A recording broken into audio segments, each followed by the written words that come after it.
Hey, what's going on, guys? Oh man, little impromptu live. Let me get myself situated a second. All right. Oh man. Okay. Let me get everything situated here, and we will be good to go in a minute. All right, let me get situated.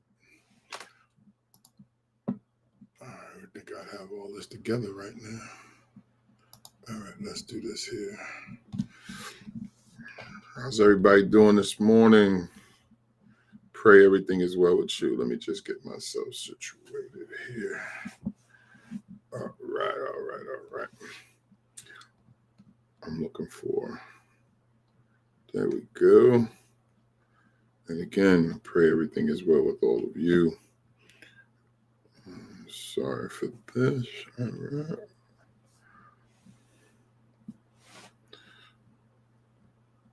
Okay, here we go.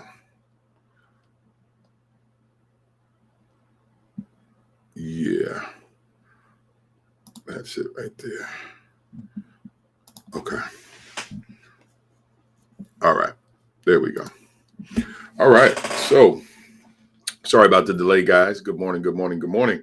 I am Keith K.L. Belvin, crisis specialist, professional counselor, author, and educational consultant. I pray everything is well with you. I know I normally come on Friday mornings at 10:30, and I will be on Friday morning at 10:30. So this is an impromptu live because I just felt like coming on because I realized that as a crisis specialist, the things I deal with are the things that other people deal with. And it's my job to figure out a way to help them through what they're dealing with. So I use myself because transparency is one of the things that I use in my toolbox to help others understand some things that they're going through. Now, if you are not privy to my social media pages, I lost a friend yesterday. Shout out to Tony Christ and his family. My condolences to brother Tony Christ, and AKA Christ is the poet. And anytime you find out about the passing of somebody, you have the shock of the oh no.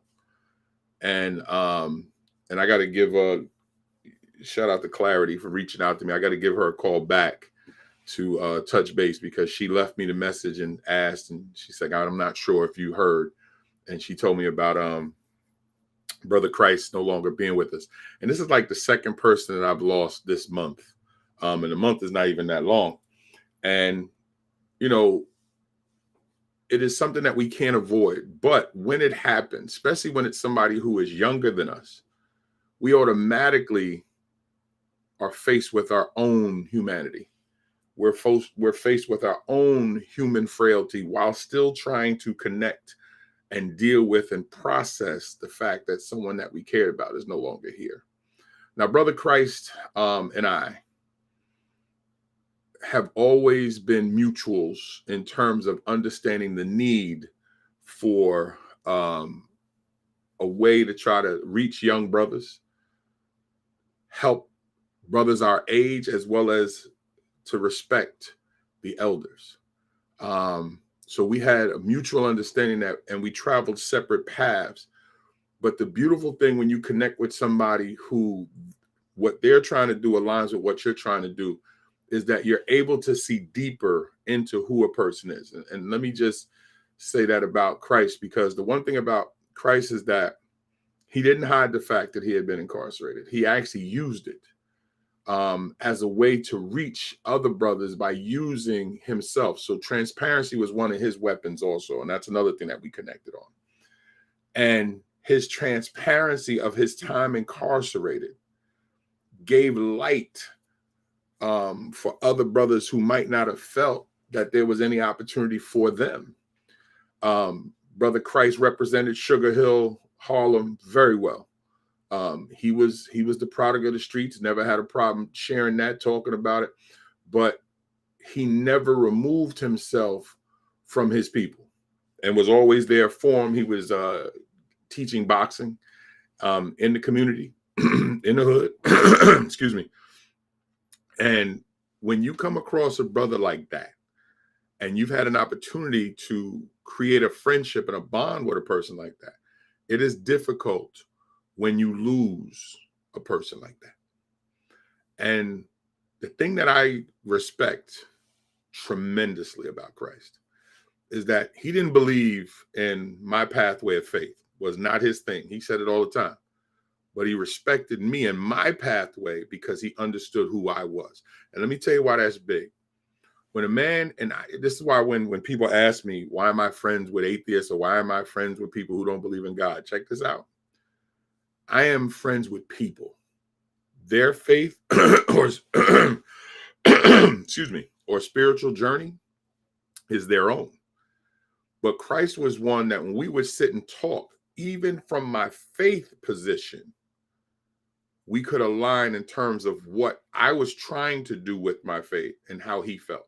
And never once did we cross the line where it was like, yo, bro, why you think like that? Or what? Mutual respect is given and received. And that's what I had with him. And so when I heard him spit a poem, it's incredible. The brother is extremely super talented.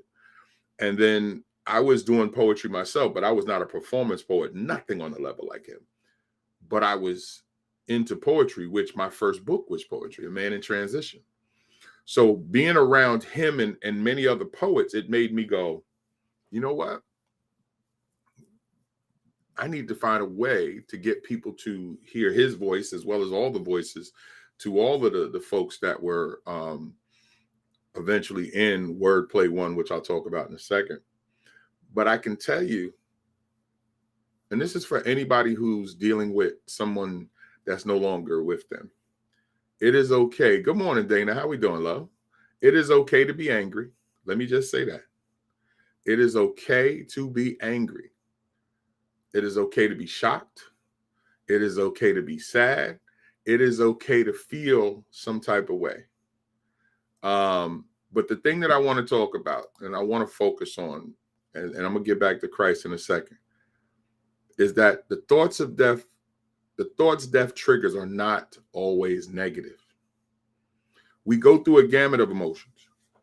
And the closer the person was to you, the deeper that gamut of emotions will be.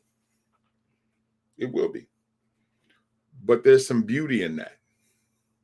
And the beauty in that is what you're going to go through is you're going to go through your memories that you have with that person.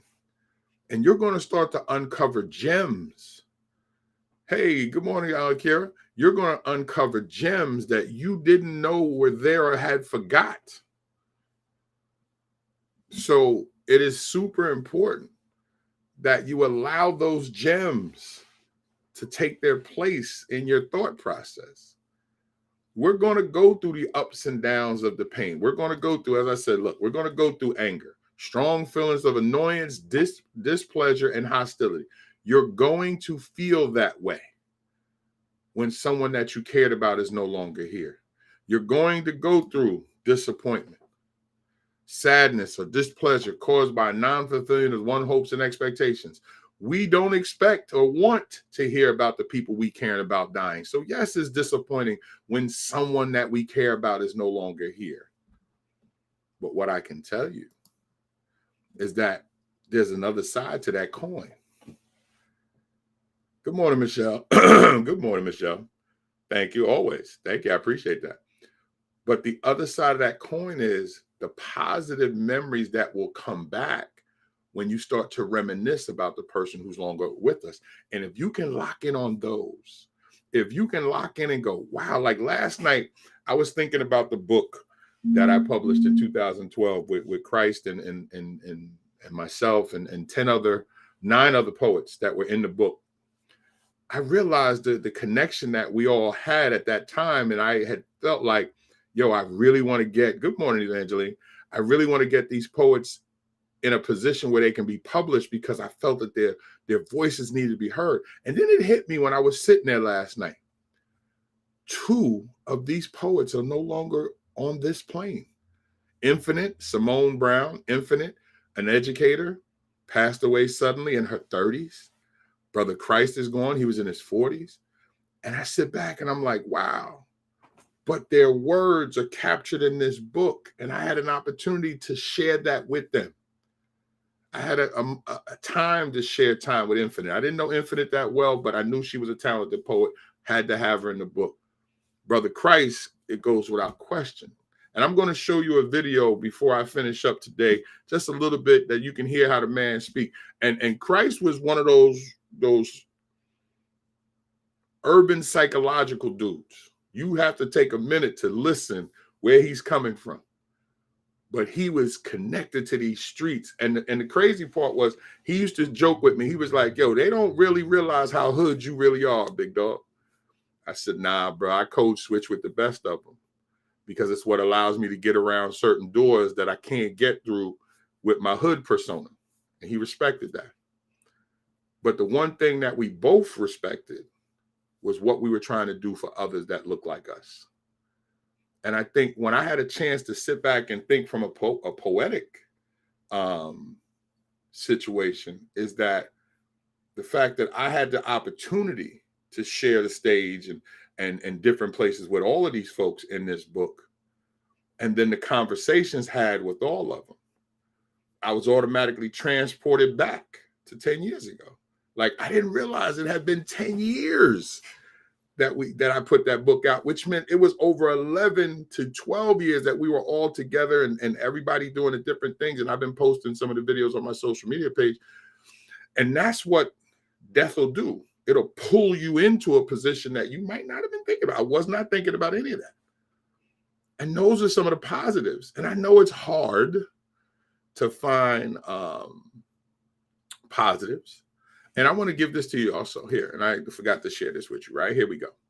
How does death affect a person positive? Because I want to give you that balance. I want you to be able to see what I'm talking about, not just hear me. Some find positive experiences following grief and losses, such as a new sense of wisdom, maturity, and life meaning. Yes. Do you know that when somebody that we care about transitions, we gain a sense of wisdom because now we start to reflect, which is what I'm talking about. Sometimes we're forced to mature because now we don't have access to that person anymore. And of course, life changes because now that person is no longer a part of it. And as a crisis specialist, this is what I do, but this is who I am. I was built for this. So I'm going to share with you how I feel. And Evangeline, Michelle, Kira, Dana, if you like, give me one thing that you do to deal with the passing of someone that you cared, or what you did, if you want, if you can. One or two words. What did you do to help you in a positive way to deal when someone that you loved departed? And I'm going to tell you, this is why I got on today. Because it's one thing to call myself a crisis specialist. It's another thing to actually deal with crisis. And I know when crisis is about, I do what I'm supposed to do, especially going back to 9/11. But I ain't going to have that conversation right now. Be inside of school when 9/11 is happening. You don't get no more crisis than that. Spoken word. Okay. I love it. I love it. And that Michelle right there is big because it's like when I look back 10 years ago, you're right. Yes, that's what I'm talking about. And that's actually a great thing to do too, Michelle, is to get it down on paper. Because that's what moved me, Michelle. And I'm glad you said that. Is the idea that in a book, I have Christ's words. So if they was to wipe all the internet clear, Infinite, Simone Brown, and Tony Christ, aka Christ is, their words are forever trapped in that book for future generations.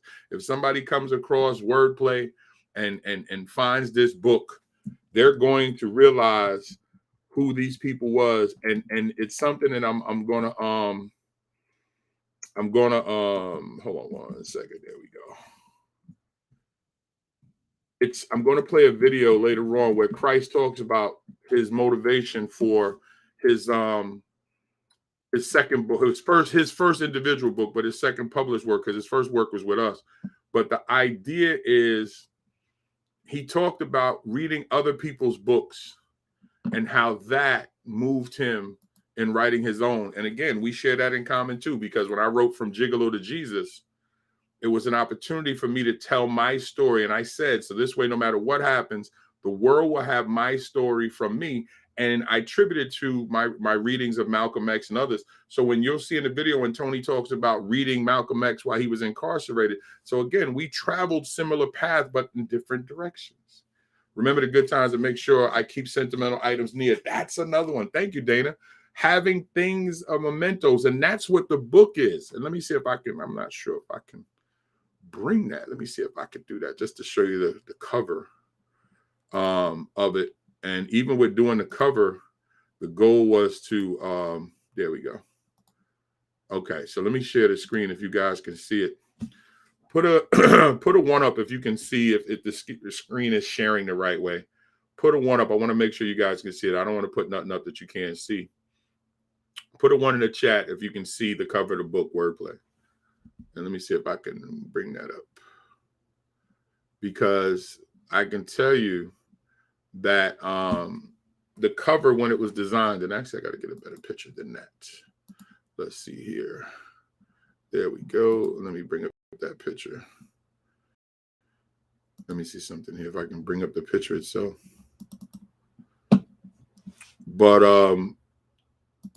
there we go. Let me stop sharing my screen. Okay, let me switch it back. I'm going to switch it back in a second, guys. There we go. Okay, I want to give you a better shot of it. And don't order it from Amazon, even though I'm using Amazon as a picture. You can, if you wanted to order, go to my website. Don't go to Amazon. On this cover here are 11 pens. On each of those pens are the names of the poets. And the reason why is that when I created the poetry book, I wanted each of the poets represented. Actually, there it is. I can show it from my own site. I don't need to show it from Amazon. There we go. Let's do it that way. There we go. Now I got it because I'm not promoting anybody who don't promote me. Learn that too. Don't promote folks who don't promote you. And I know a lot of poets promote Amazon. Amazon does not promote you. They actually rob small business, small poets, and small authors. Okay. So wordplay, words are a canvas. Each of those 11 pens are each of the poets that are in the book. And I designed it that way because what I wanted in the vision, actually I created two. The wordplay 2 is a separate one. I'll show that at another time. But what I wanted for each poet, because yes, I was the publisher. Yes, my company published the books, but I was one of the poets. So what a lot of companies do is the person who will create the book, they put their name super large, or they put their company super large, or they make it about them and all these other people. Is Ebony Scott? No, Ebony's not in that. Ebony's not in that one. No. And that one is Anwar. Let's see. Anwar. Wait a minute. Is Ebony Scott All Flow? What's her poetic name? Before I say, because I know All Flow and Big Mama, and I actually forget what her government name is. I've been calling her by her poet name. Empress Poetry. The Real Untamed Talent, Distinguished, Aries, Trevis Moore, and myself, I believe, are all 11. So we had 1, 2, and Simone Infinite. Oh, how could I forget Infinite? Infinite. So we had 1, 2, 3, 4 young ladies. No, 3 young ladies, 8 gentlemen. And there was supposed to be another brother that was supposed to join us, but he couldn't see the vision and he thought it wasn't a good move for him. No, Ebony Sky is not in the book. And so, and I was on stage with a lot of these guys back in 2010, 11. We went to different poetry events. And I said, you know what? People need to be able to see all you guys in one place instead of if they don't come out to poetry shows. And I wanted to make sure that whoever had the book in their hand and was selling it from their table, they could point to their name and we all got equal footing. Yes, now I might be the middle pen, but my pen is the same size as everybody else. The name is the same thing. And the reason why is I wanted to show the unity of all of us. And Christ is there and I'm there. And again, the reason why is because one of the things that I've always tried to do with my company and with my relationships is connect with people to find a way to help build them up too. It's not about me. I am going to gain when I can help the people I'm trying to help. Now, have I gotten hurt by that? Yes, because some people will take that and run with it. That's another live for another day. How some of the people that you help, like if you saw the 5 Heartbeats, when Homeboy was like, I got a good feeling about them, and Homeboy's wife said, yeah, you had a good feeling about the Jones, the what is that, the Brownvilles boys and the 4 Clovers, and what did they do when they got big? They left us, they hurt us. So there's some truth to that. But now, with that being said, when you have somebody who's no longer here, when they leave you with the positive, hold on to that. Like Dana mentioned, sentimental things, like Michelle writing things down. The idea that 2 people who are no longer on this planet, their work is in those books, it blew me away a little bit. I was sitting there, I was like, wow. Because I'm not a person that really sits down and goes through a whole lot of remorse, because it doesn't serve me in any capacity. Even when my mom passed, I was like, I was upset. But at the same time, I thought about, what would my mom want from me? What would my mom have me do right now? And as crazy as it is, and I think Dana might have been on. I was on live like I am right now on a Thursday night, June 27th, when I got the call that my mother was in cardiac arrest. And I thought I turned the camera off, and I didn't. And everybody that was on with me went through the whole ending of my mother's life as I was going through it with my sister to try to help calm her down. My mother actually passed away while I was on live. And and when I think about it, sometimes I'm like, that says something right there. But here's the positive I took even from that. When I went back to watch the video, right? And I'm hearing my sister yelling and screaming about, mother had slumped over in a chair, and when the EMS got there, when they took her to the house, all of that. I watched myself. I was very calm. And I was spending or focusing myself on getting my sister calm, and my partner, when he got on the phone, keeping him calm. That I realized that when I call myself a crisis specialist, it's not just words. I really am. Because the greater the crisis, the calmer I get. God built me like that. So my crisis specialist is not a title given to me because of what I went to do in school. The master's degree doesn't make me a crisis specialist. Is that I'm built for tough situations. I'm built for finding a way to stay calm when things are going crazy around me. And that's a positive. And I want you, whoever's watching this, whether you're watching this live or you watch this in replay, and if you're watching in replay, just put #replay. And if you're watching live, like Michelle, Evangeline, Dana, and I missed one person. Who did I miss? I missed somebody. I know I missed one other person. There was 4. And the reason why I tell you that is because there's something to it. Kira, there we go. Got you, Kira. I don't like to leave anybody out. But I'm telling you that when these times, and they're going to happen, let's just be very real. We all have an expiration date. We all do. And I know when somebody goes suddenly and we get the bad news, I know it hurts. And I know it's shocking. And I know thinking positive is not the thing that you're going to be thinking at the time. Like, keep thinking, nobody got time to be trying to think positive. I understand that. You got a whole funeral to plan or a funeral to go to, or depending on how close they are, you got paperwork you got to do. I get all of that. All I'm trying to get you to focus on today is to take a couple minutes and realize there's a positive that comes from that. Now, what I also want to do is I want to show you now. I said to you, I'm going to show you 2 videos. One, I want to just show you the lineup of the poets that were in the book. And then I'm going to give you Christ for a few minutes just so you can hear him speak about his book and just to know who the brother is. It's my little tribute to him. So let me do this first. Let me make sure I can share this the right way. I want to set both of these up the right way. Okay, so this is the group of poets who are in the book. I don't know, and let me know if you can hear. Let me see here. And you might not be able to.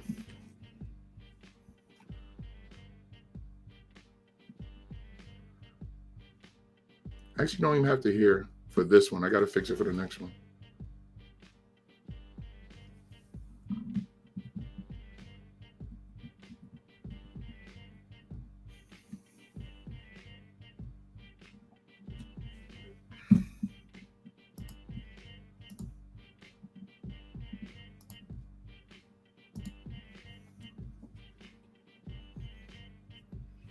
Yeah, Untamed Talent. 5 of the poets were from Untamed Talent, the poetry troupe. Okay. I gotta fix that. I'm not sure why.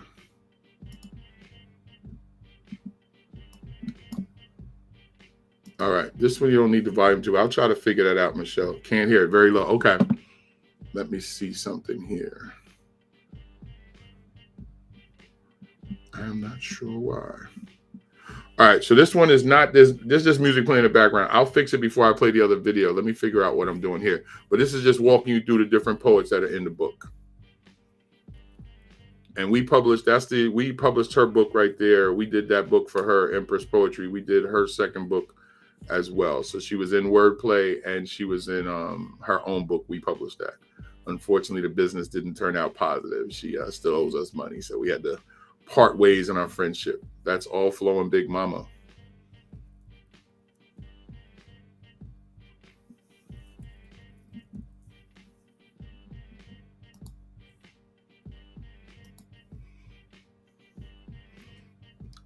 She has a great piece on sexual assault.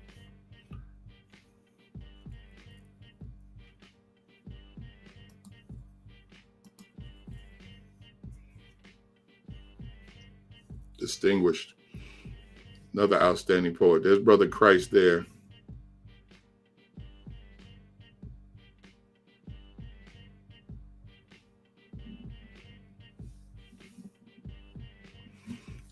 And of course, as soon as he got the books, he was right out in the streets, making sure he's back around the brothers selling copies. I came uptown to have a conversation with him, drop off some books. He was automatically selling. This is Clarity out of Virginia. Her mother, before she passed, me and her had a wonderful conversation, and she was happy that we were able to put her daughter's work in a book. So it was actually kind of cool. And Wyden, I've only met him once or twice. We actually have never had a chance to really talk. Outstanding poet, though. Outstanding poet. We only had a few times to talk. But he does his thing. And I was like, we got to get his voice in the book. And this is Infinite. New York City educator like myself, no longer with us. Sexy personified when she was on stage and just an outstanding talent, but no longer with us.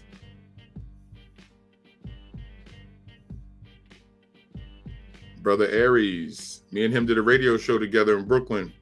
3 ingredients, 1 foundation. Him, the other young lady who we did the book for, we were all on a radio show in Brooklyn, and his wife, well, they're divorced now, but his wife was in the movie Save the Last Dance. There's Shah Love. She was in the movie Save the Last Dance. She's actually the thicker sister, and y'all know who I am. So I will fix the volume before I continue on. Let me see what's going on here. Why I cannot hear what's happening. I'm not sure. It might just be the video. All right, let me close that out. All right, so I'm going to see if I can share Christ's words himself, if y'all can hear it. I'm hoping that you can. So I'm going to share that. Please tell me if you can. So let me see. Okay, share system audio. Let me see if that changes it. And you guys tell me. Let me bring this up here. Okay, so let's see what we got here. Okay. So I'm going to play this. You tell me if you guys can hear it. I hope you can.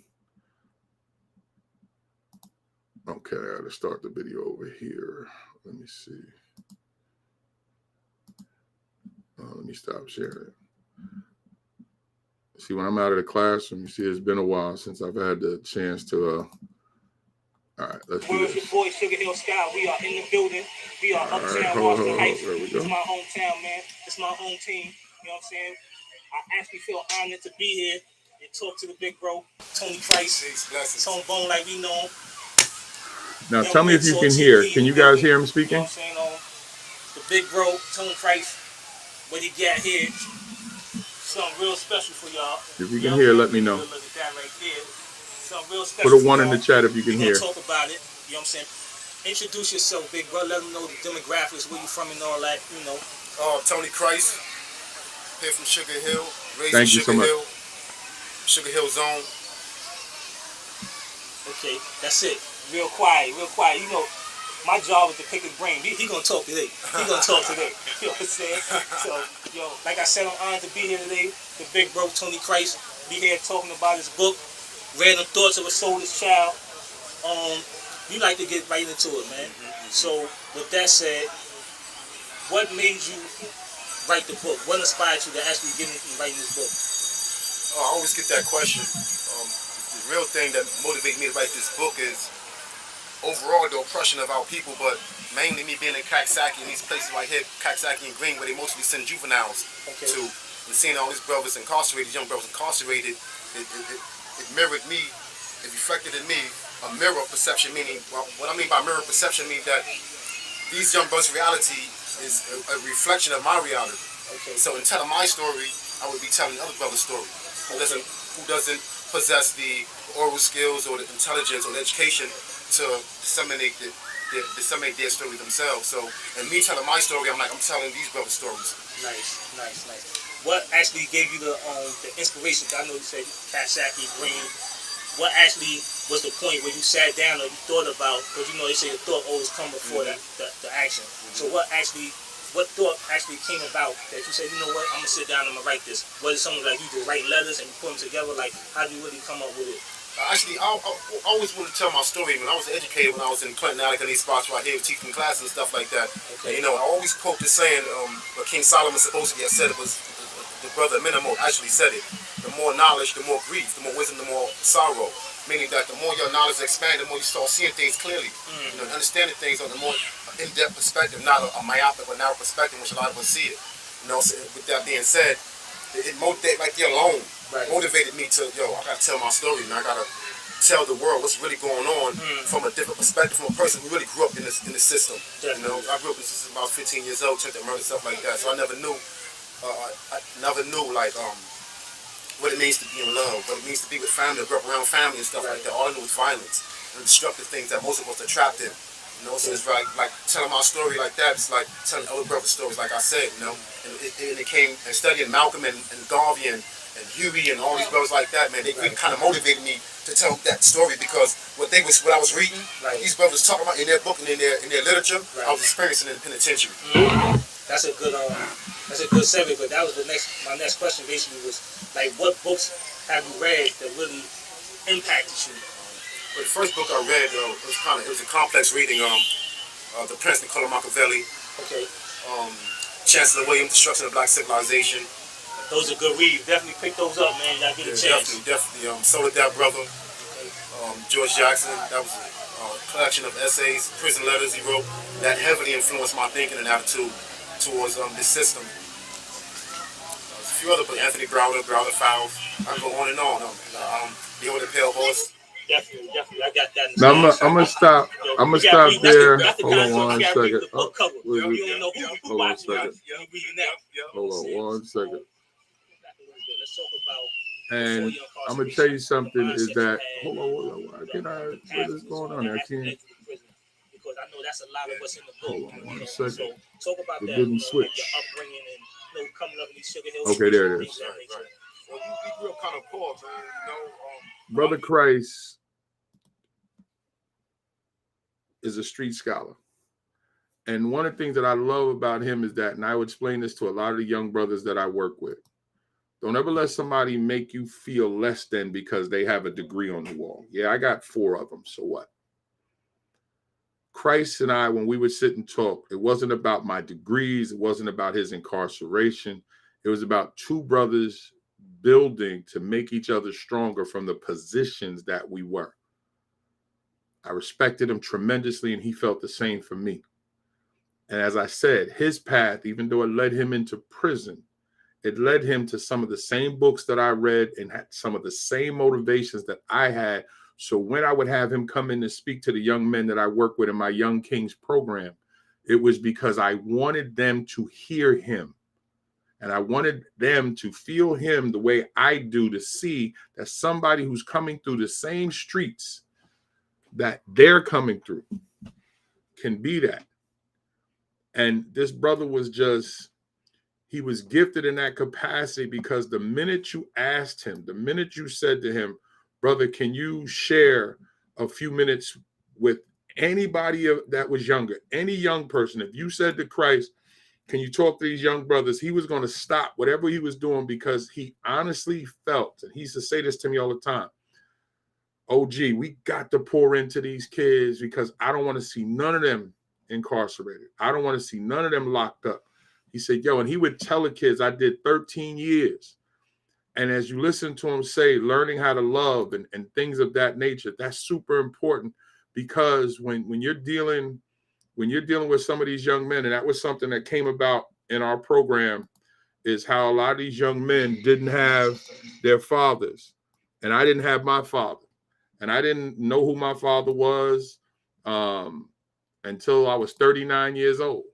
Well, a lot of men don't ever actually get that chance when their father's out of their life. And I want to share something. I'm going to share something else with you. This is Tony talking to the young men in my Young Kings program in Bed-Stuy. This is the second program. I had created the first one in Canarsie with high school students. This one, he's talking to middle school kids. And he talks about being a father, having his own son and the difficulties. And again, him and I traveled similar paths, even though we got there in different ways. And I think it's, again, I just want to give a tribute to my man Christ. That's why I'm doing this morning. So thank you guys for hanging out with me to do this right now, because I think it's super important. Let me bring this up here. There we go. Because when you have somebody that's no longer with us, I believe in sharing. All right, hold on. Let me start this the right way. Okay, so let me do this here. So again, put a 1 up when I started if you can hear it. I want to make sure that you can hear it. And let's see what we got here. Okay, there we go. That leads to such prison, leads to early death, leads to such a breakup in the family, or whatever it leads to. You know, he's saying that he would not do that because he's doing something negative, and I disagree with that. So if I'm doing negative things, and I see one of my young brothers doing something negative, I'm pulling to the side, like, yo, although I'm doing something negative, I'm still pulling to the side, like, yo, such and such, because I know where that leads to. Thank you, Michelle. And I don't want to see that happen. You know, see, with this, I ignore these people. I ignored their wisdom. I ignored their advice. Yo, I'm going to be my pops. See, when I was growing up, I had a lot of anger inside me. Not knowing your pops, anyone know their fathers here? You got your fathers around your lives? Very important to have a relationship with your father. I'm looking at your father. Very, very important to have a relationship with your father. Very important to have a father in your life, man, you know? Because right now, I'm dealing with a 20-year-old son, right? I never seen my son come out the womb. I was incarcerated. Now I'm dealing with a 20-year-old son, 21 this month, right? And right now he's suffering from schizophrenia.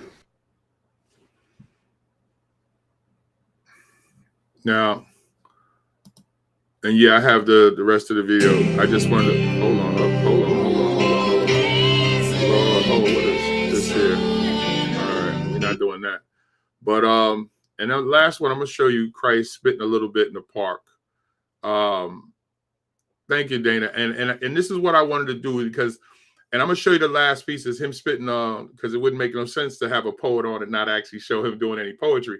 But thank you for that, Dana and Michelle. Thank you for hanging out, because one of the things I think we get so caught up in the sad emotions of death. I don't allow myself. I just don't see death the same as everybody else, because I know it has to happen. I know that. And when it happens, the initial is, oh, but then after that, I start thinking of the positives.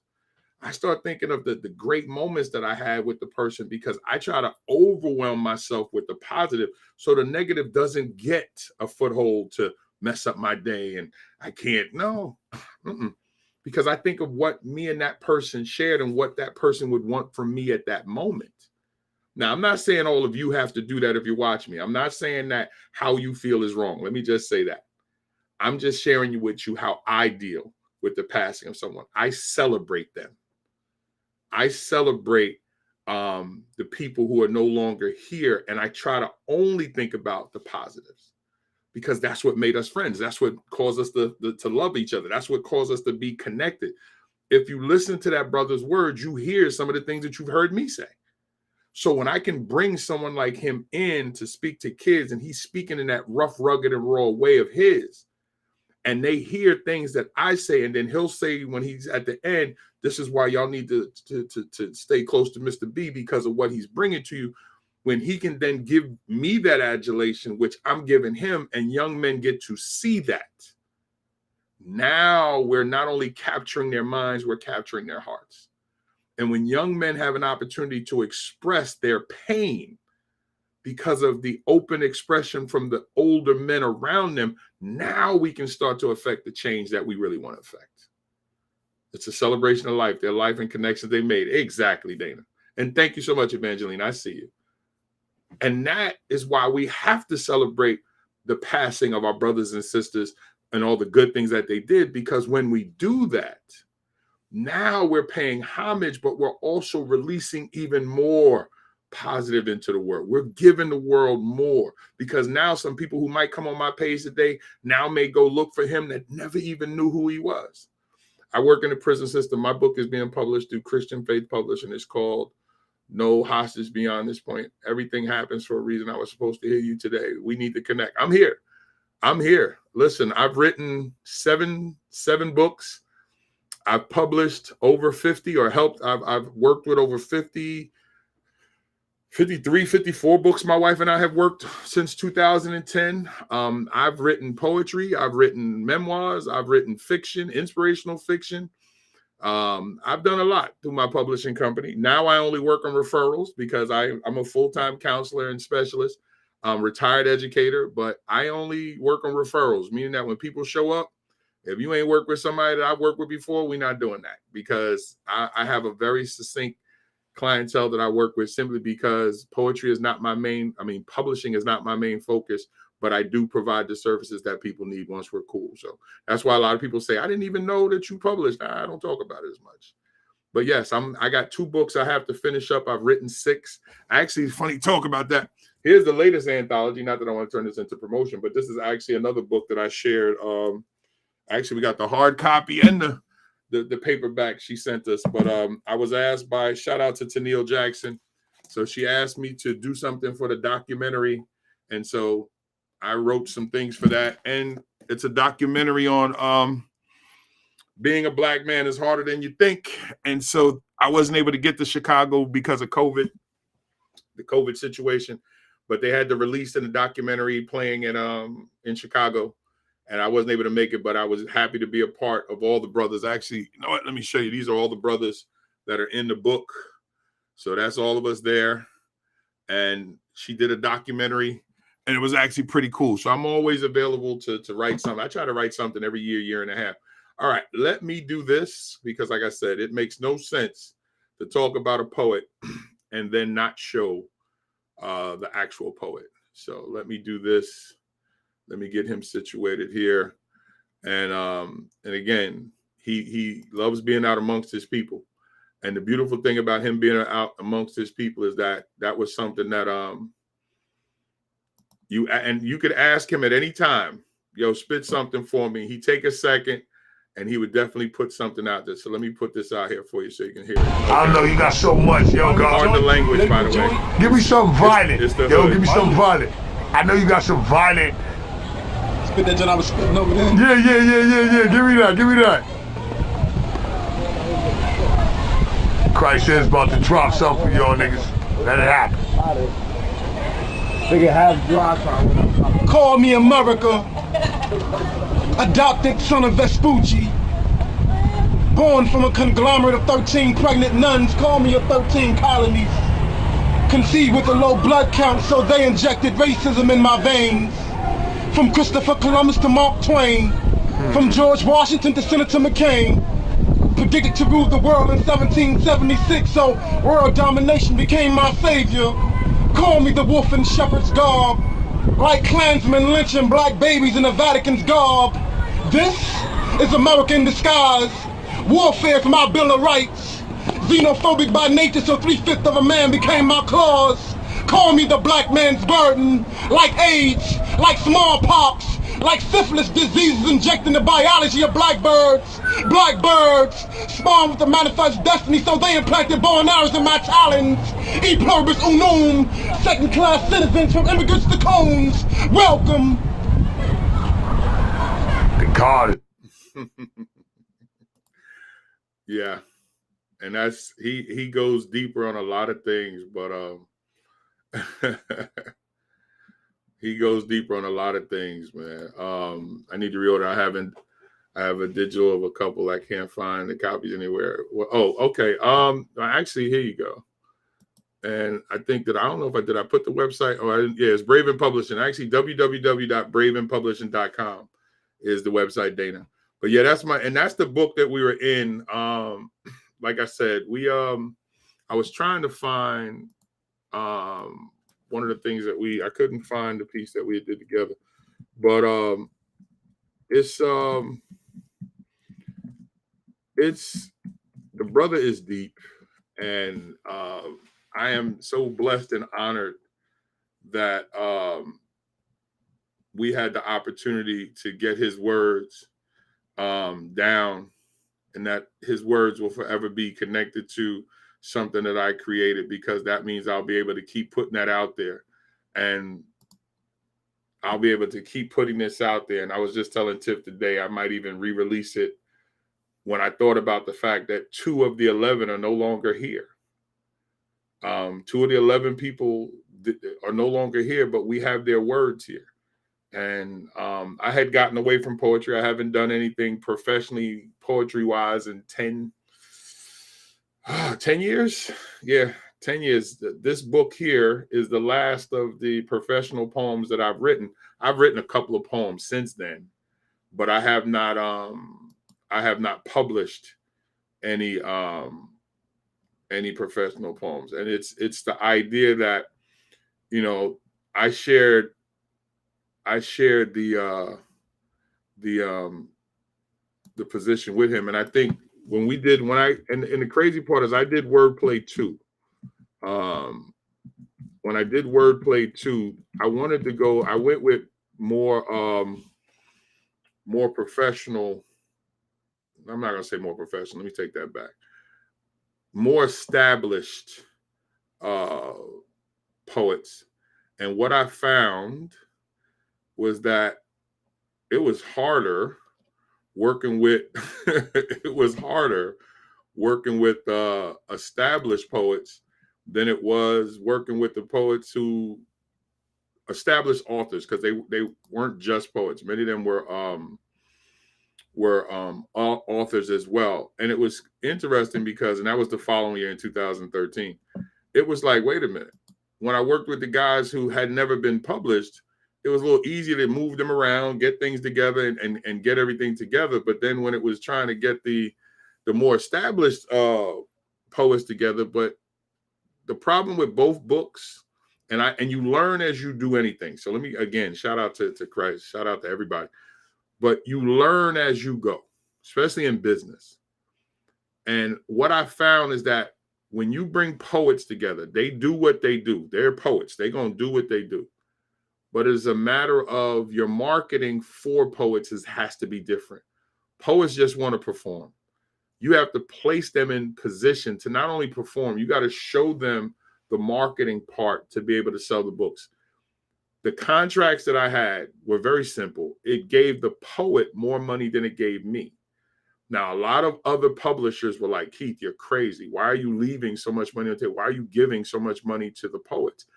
But I was thinking from a poet's perspective, and I'm like, if I'm going to capture your words in a book, you should get all the money, not me.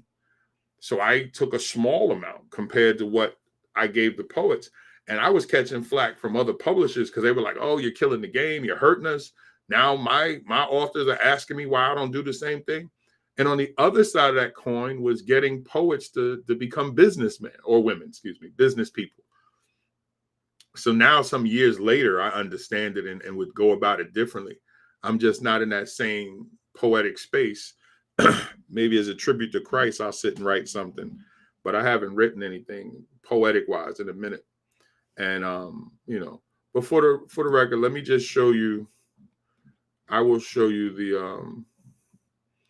the second book. They're all available on my website, but I'll show you the second book. And I think that's part of it too, is that, let me see, Chrome, and I'm gonna get ready to get off here. I got some work to do today. And this was the second book. And again, the concept was to make sure every author name is seen on the cover.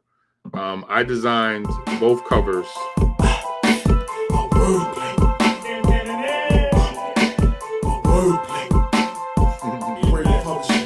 I haven't seen this in a minute. Foundations of the soul, man. In a world that's cold, man, we speak the truth to grow, man. My wordplay.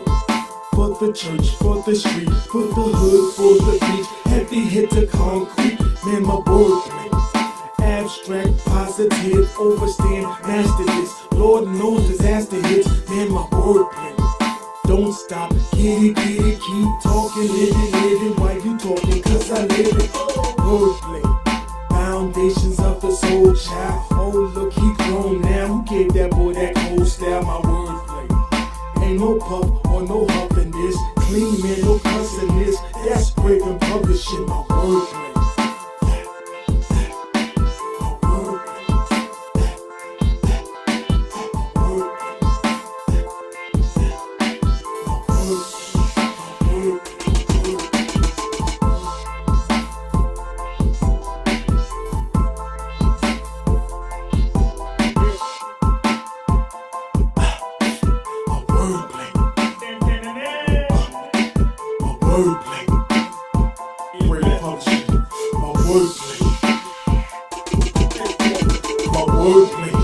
Foundations of the soul, man.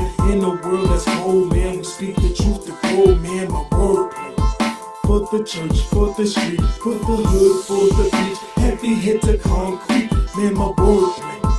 Abstract, positive, overstand, master this. Lord knows disaster hits, man. My wordplay. Don't stop, get it, keep talking, live it while you talking, cause I live it. Wordplay. Foundations of the soul, child. Oh, look, he grown now. Who gave that boy that cold style? My wordplay. Ain't no puff or no huff in this. Clean man, no cussing this. That's brave and publishing. My wordplay.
Yeah, it's funny. I sit back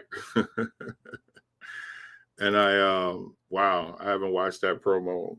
13 poets from 10 different states, 12 subjects, and they all had to write original pieces.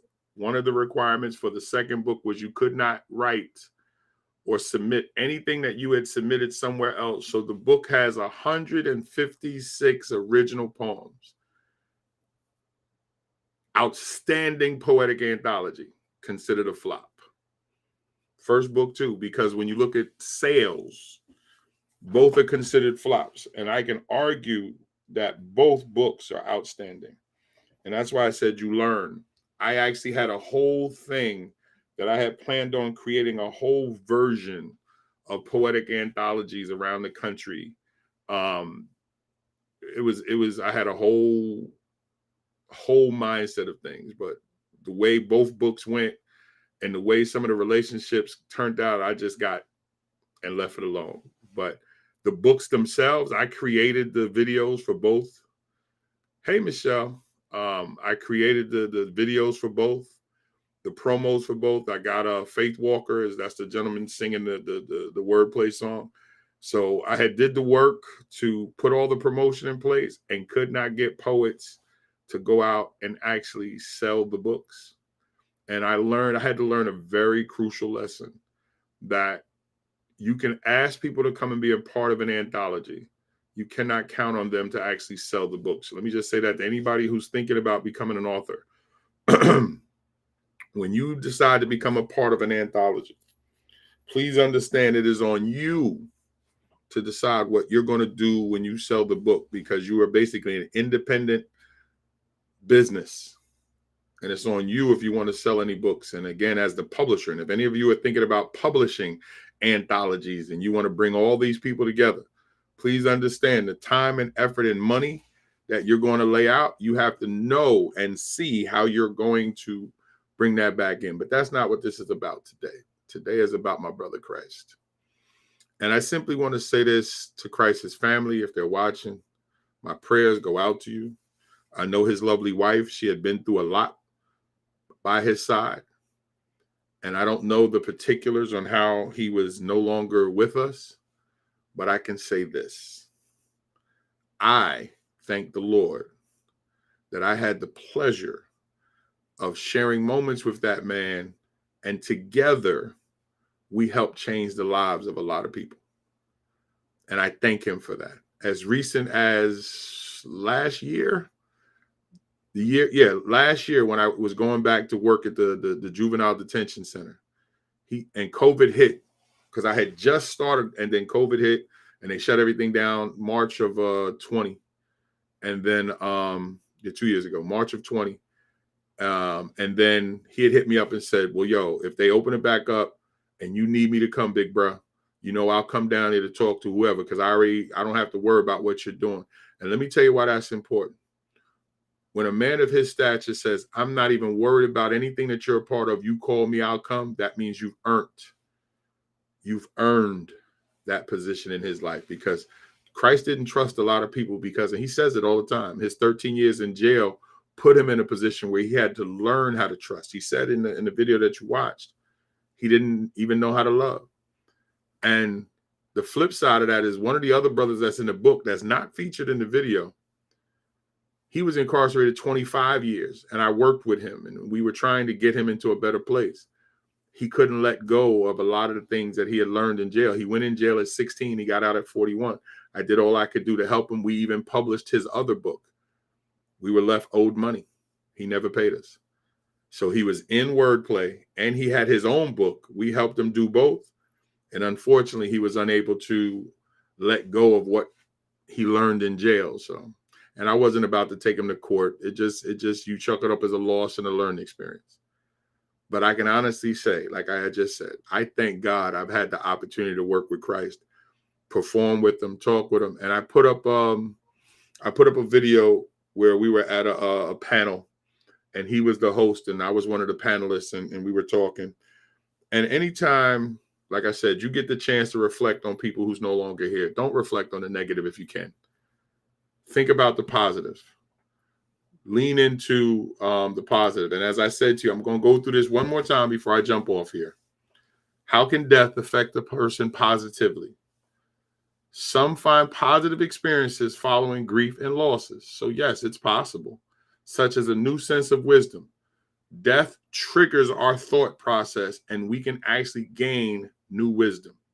Maturity, because a person that we might have counted on is no longer here, we are pushed into a new state of maturity if we allow it to happen.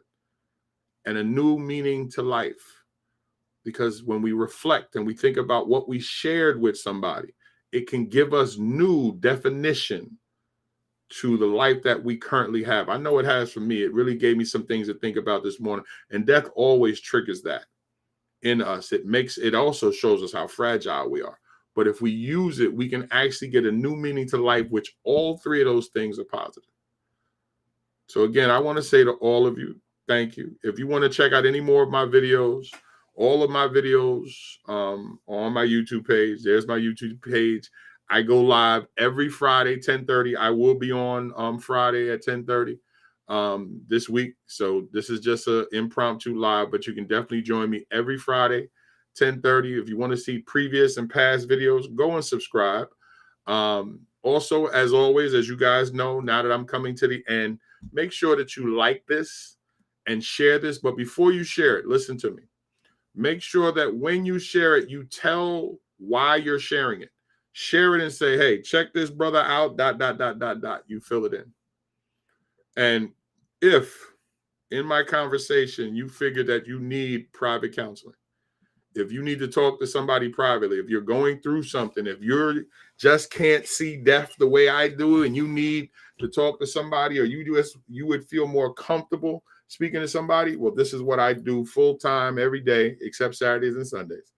I am a professional counselor. I am somebody that is here to help you get through what you're dealing with. Just go to my link tree there, click on Discovery Call, and you can set up a free call with me. I'm here. This is what I do. I look forward to it. And as a crisis specialist, I am prepared for whatever you tell me. I have heard it all, seen it all, read about it all, watched it all. So whatever it is. And with that said, I live by, actually, I'm going to give you this real quick. Y'all know that I'm a man of God. And the reason why I do what I do, and shout out to Brother Christ is for this, because when we carry each other's burdens, the way we will fulfill the laws of Christ. And that is why I connect with people, and I don't let other people jade me into who I should hang out with, who I should talk to, who's godly and who's ungodly, who's a believer and non-believer. I deal with people. And if I can help people remove the burden that's keeping them from whatever happiness they want to find, then I believe I am doing what God created me to do. I'm not worried about what your spiritual position is. I'm not worried about what your religious position is. I'm not worried about if you like God, don't like God, hate God, don't hate God, whatever it is. If there's a burden that I can help lift, then I'm going to do it, and you will deal with whatever you believe on your own. I am here to help lift the pain off a person. This is what I do. And the reason why is because my focus is simple. I believe that when two people get together, they can fix what's wrong. Hence the hashtag, we can fix this. I honestly believe that, as crazy as it sounds. I believe we can fix the problems that we deal with together. I have to. Because if I don't, then it'd just be a very sad world. And I'm not about to live in a sad world. It's sad enough, but there's a lot of great things going on. We just have to find them. And I'm going to try to be that light. As Gandhi say, be the light that you want to see in the world. All right, guys. So listen, thank you so much for hanging out with me. If you enjoyed this, please leave your comments. Let me know what you thought. Michelle, we got to talk. What happened to you?